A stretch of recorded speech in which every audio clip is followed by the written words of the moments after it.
Hey everybody, welcome to Pop Culture Philosophers. I'm Rockin Robbie Billups, and it's time for my top 10 comic books of the week.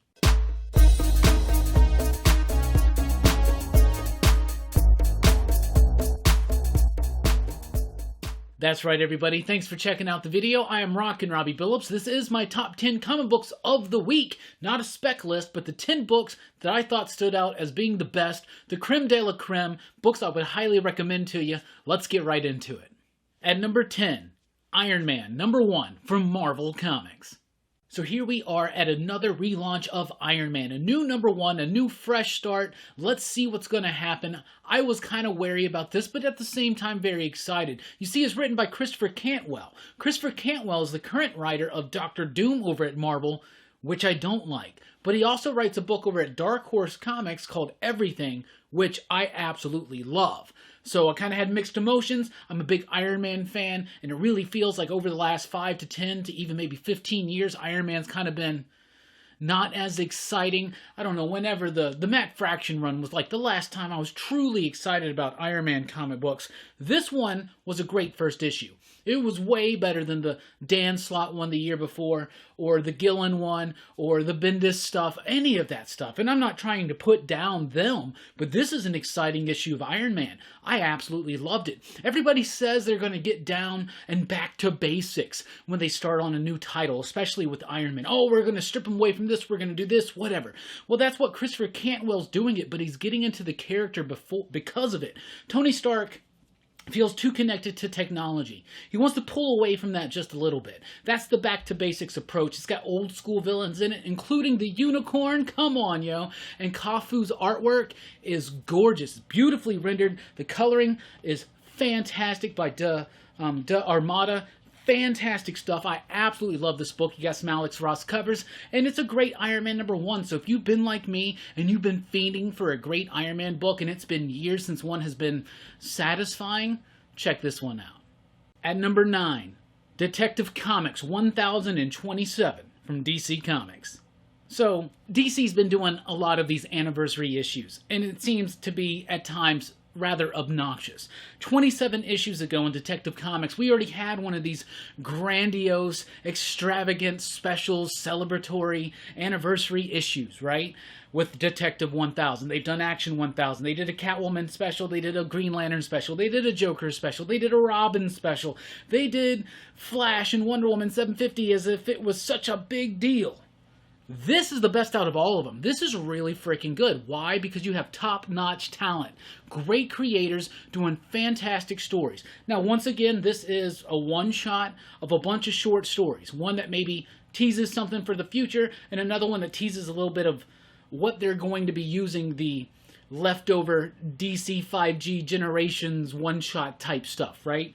But aside from that, it's a great, solid stable of comic book creators. You've got Brian Michael Bendis doing an amazing story in here with Batman. That's great stuff. And his focus on the family, it was really cool. I would love to see Bendis do a Batman family type book, like maybe take over Detective Comics and do it kind of like Tynion did, where it focused on Batman and a bunch of other characters. That could be really cool. You got a Scott Snyder story in here with Ivan Reis on the artwork, and that's great.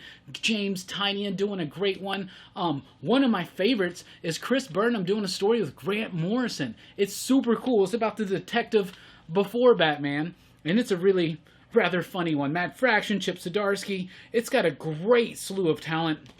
There was really only one story in here that I didn't really dig on, and it was the Marv Wolfman story. It just kind of felt like, whatever. But lots of great covers, a great celebration of Batman, of Detective Comics, of these characters, of these creators. I loved it. At number 8, Seven Secrets, number 2, from Boom Studios. Seven Secrets has a very compelling concept that I find incredibly intriguing.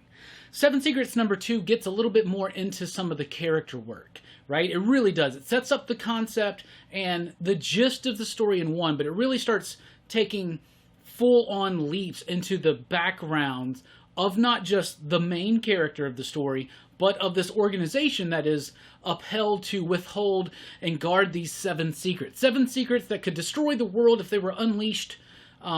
Each each secret has 2 people that guard it, 1 person that holds it, 1 person that like protects it, and it's really cool. 2 of them have a kid. This kid, obviously, they can't do it. They gotta maintain their focus on these secrets. So the kid winds up being trained in this organization to be somebody in the future, maybe that could be a big deal to like help guard the secrets.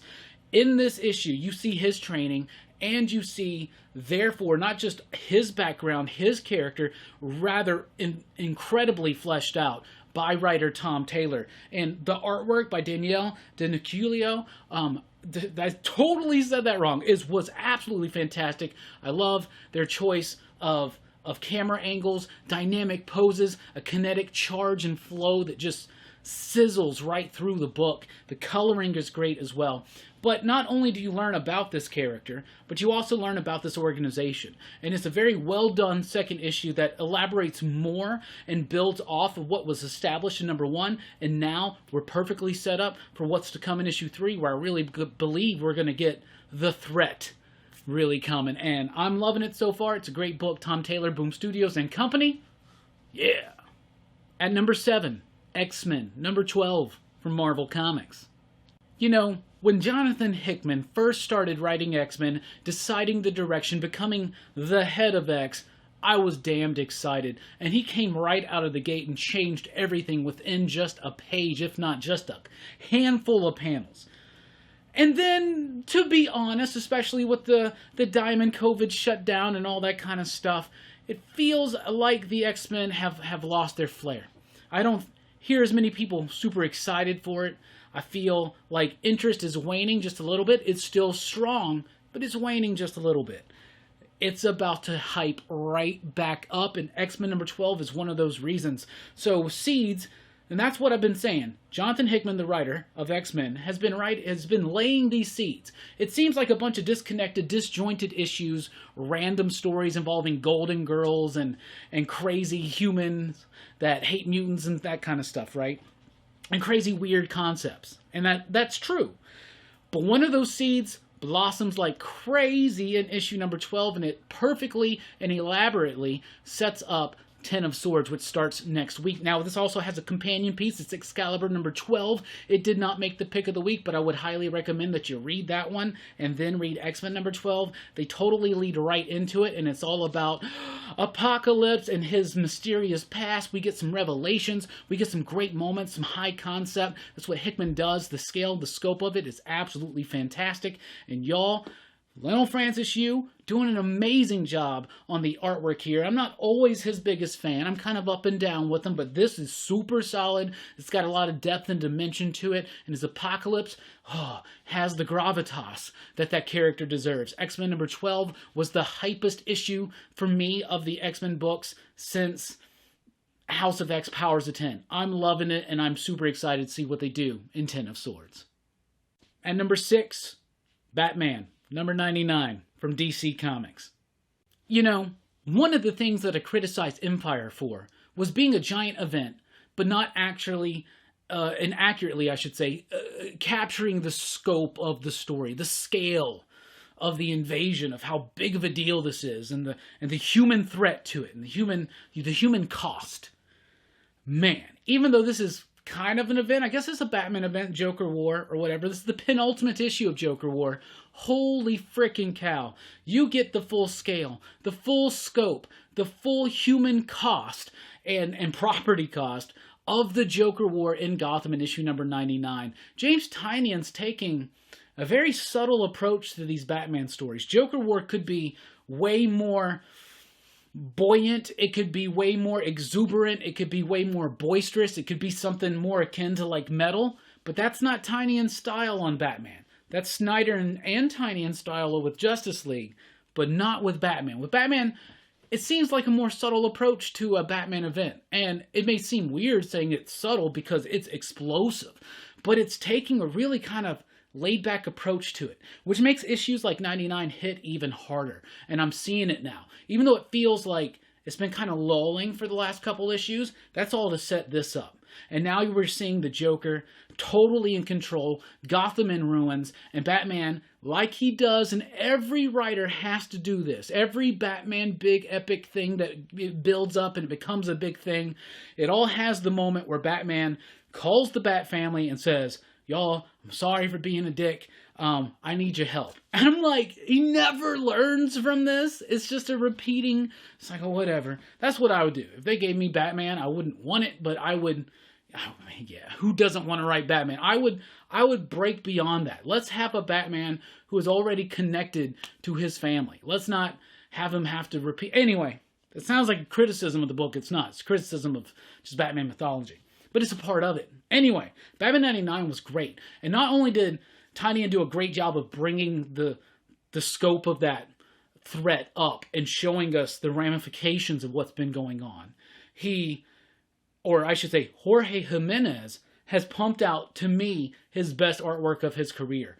It's giant, it's expansive, it's explosive. Tomu Mori's coloring, holy crap. We want to talk about enhancing. They enhance each other. Such a brilliant art team working together, and have every issue of Joker War done by Jimenez has been such a treat and a joy, and not something that we usually get, and I am pumped. This issue was great. The last issue of Joker War is issue 100, the big size one coming up in a couple weeks. I'm excited for it. Batman 99 was dope. At number 5, Finger Guns, number 5, from Vault Comics.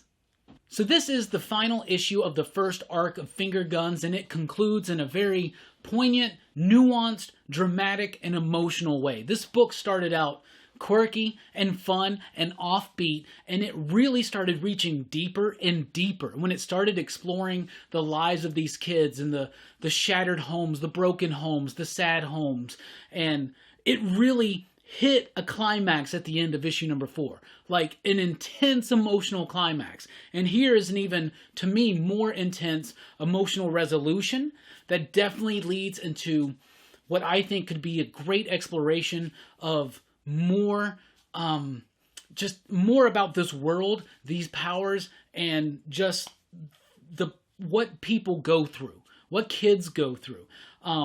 I really, really love this book. Justin Richards did such a great job with this ending. Just absolutely nailed it. Val Halverson's artwork, oh my goodness, his artwork is so expressionist.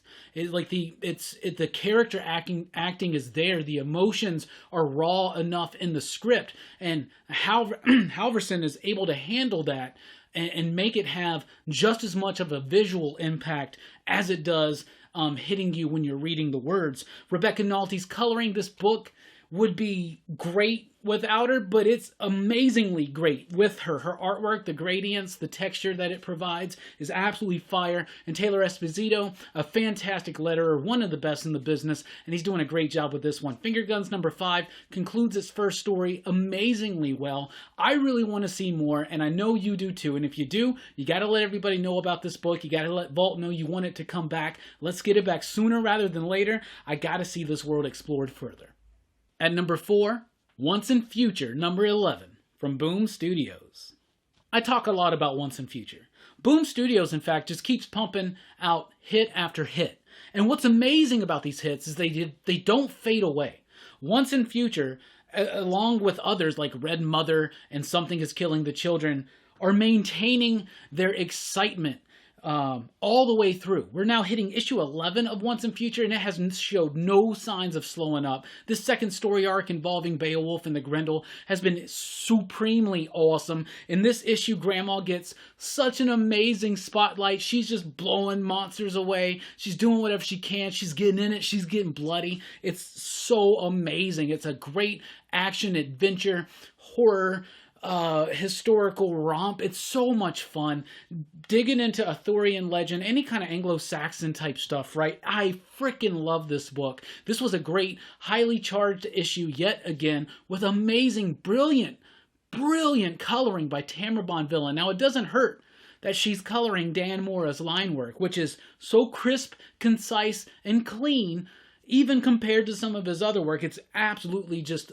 to perfection, but the coloring is damn impeccable. It is brilliant. The choices made, the contrasting colors, it pops, it's bright. This is such a well-crafted book. It's definitely one of the best books of the year.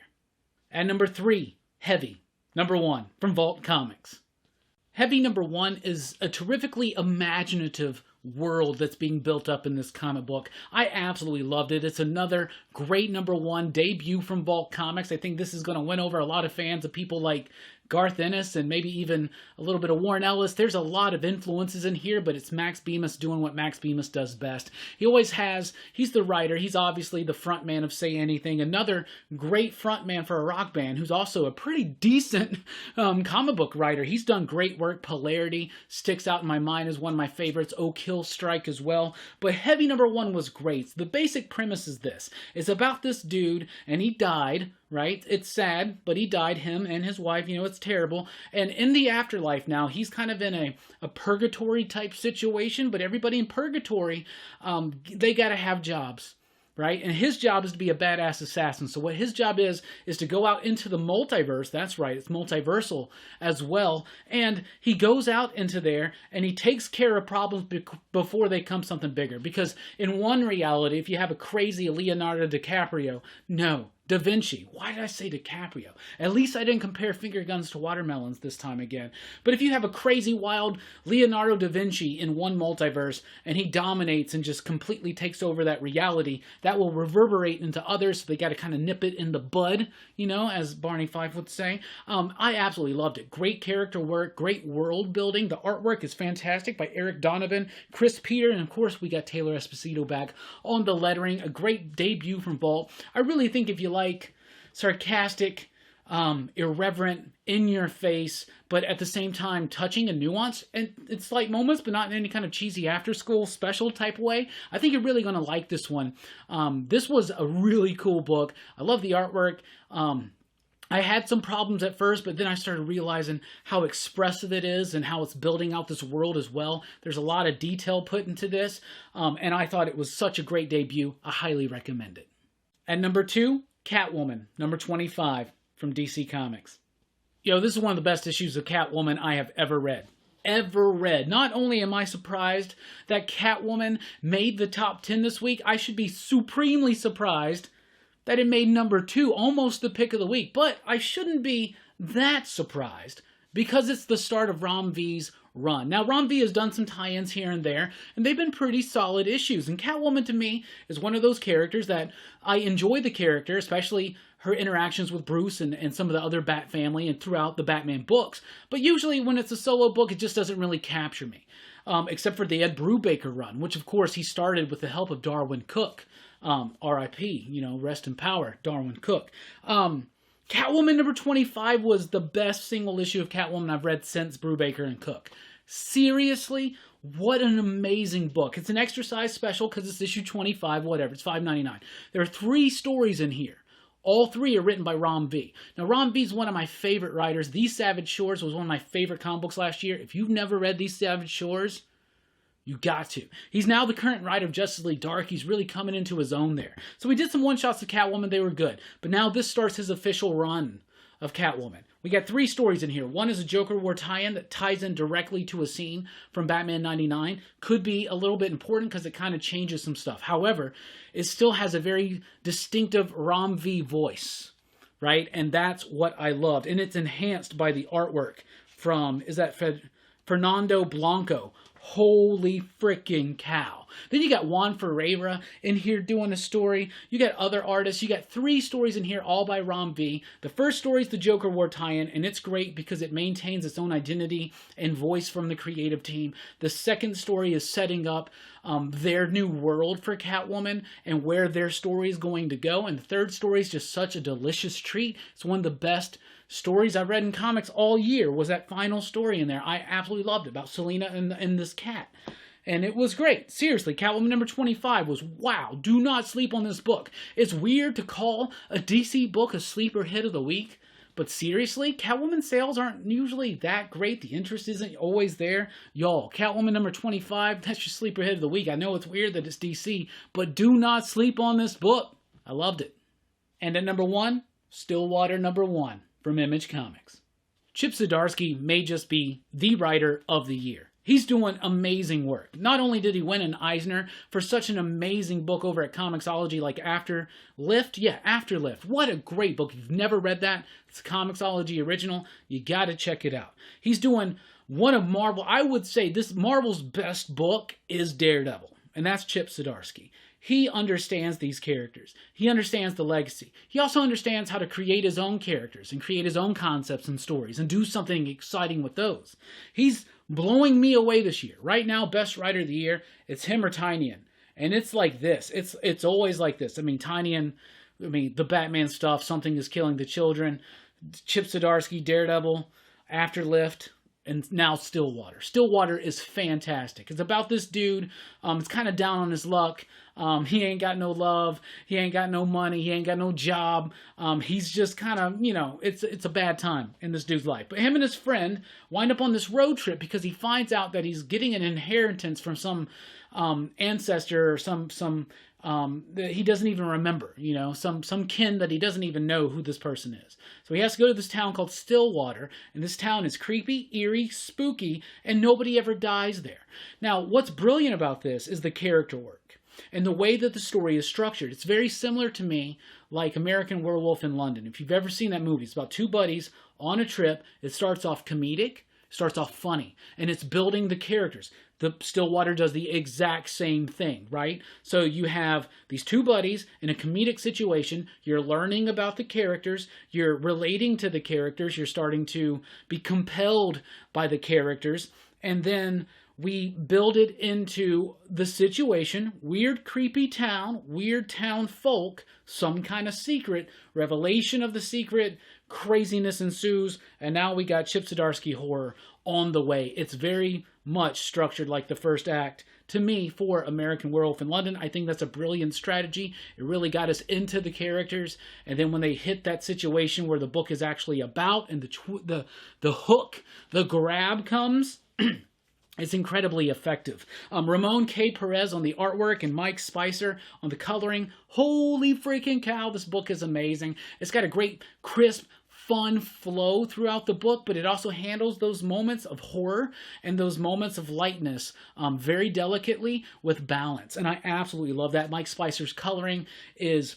it's adaptable. It adapts from scene to scene, from mood to mood, from tonal shift to tonal shift, and it works so exceptionally well. To me, this was from writing to artwork to coloring to lettering to everything about it. The editing, the design work, the package, the cover, everything about this book clicked all the way up to 11. This was the most well-crafted comic book of the week, and that's why it's the pick of the week and number 1 in the top 10. So what have you been reading? What are you digging? What are your favorite comic books of this week? What did you think about Stillwater? Did you check out Catwoman? What about Heavy? What about Finger Guns? You loving Batman? You loving X-Men? Are they hitting epic scale craziness yet? Because I think they are. I'm loving these comic books. Let me know what your favorites are in the comments down below. Thanks for checking out the video. I'm Rockin Robbie Billups. Please do check us out at popculturephilosophers.com for podcasts, blogs, and a whole lot more. Like, share, subscribe, all that jazz. I've been Rockin Robbie Billups. Thanks for rocking with us. Keep on reading.